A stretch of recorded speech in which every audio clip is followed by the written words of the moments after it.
Brigadier Dahiya, आपने press conference पूरी देखी होगी सर। आपको क्या समझ में आया प्रेस कॉन्फ्रेंस देख के? अब हिंदुस्तान पूरी तरह से आर पार के मूड में है क्या? जैसे मैंने कहा, पंजाब को निशाना बनाना पाकिस्तान में, वहां के दो इंपॉर्टेंट कैंप्स को, जो अब से पहले हम समझते थे कि अगर पाकिस्तान ऑक्यूपाइड कश्मीर से आगे गए तो फुल स्केल वॉर हो सकती है, इस बार क्या इंडिया आपको लगता है तैयार है आर पार के लिए?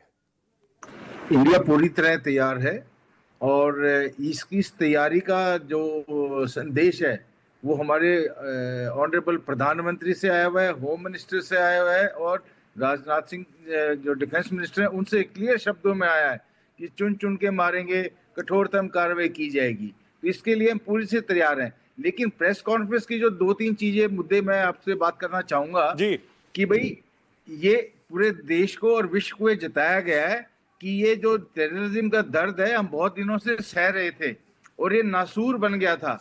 और ये पहलगाम का जो कार्रवाई आतंकवाद की जो अंजाम दी थी, this was the last nail in the coffin of terrorism on Indian territory. और क्योंकि क्योंकि जिस तरह से हर एक टेररिस्ट कैंप की रेलेवेंस को बताया गया, कौन कौन से उन्होंने आतंकवाद के कार्य हमारे देश में अंजाम दिए और उनकी सजा तो उनको मिलनी थी आज नहीं तो कल। और हम देश के प्रधानमंत्री के शुक्रगुजार हैं, तीनों सेनाओं के शुक्रगुजार हैं कि उन्होंने आज वो कल को आज में बदल दिया और इस नासूर को अभी हमने जड़ से उखाड़ना है।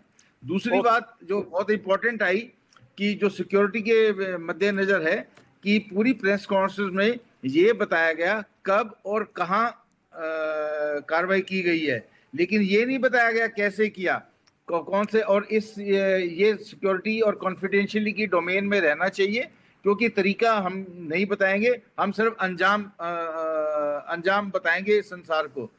और जहां तक कि भारतीय सेना की तैयारी की बात है, भारतीय सेना पूरी तरह तैयार है।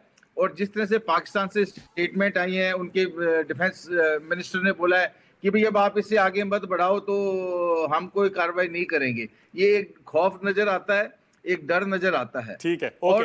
ब्रिगेडियर साहब एक सेकंड रुकिएगा जरा, क्योंकि अभी ग्राउंड जीरो से थोड़ी रिपोर्ट्स ले लेते हैं, मुझे पता है आप भी उसमें इंटरेस्टेड होंगे।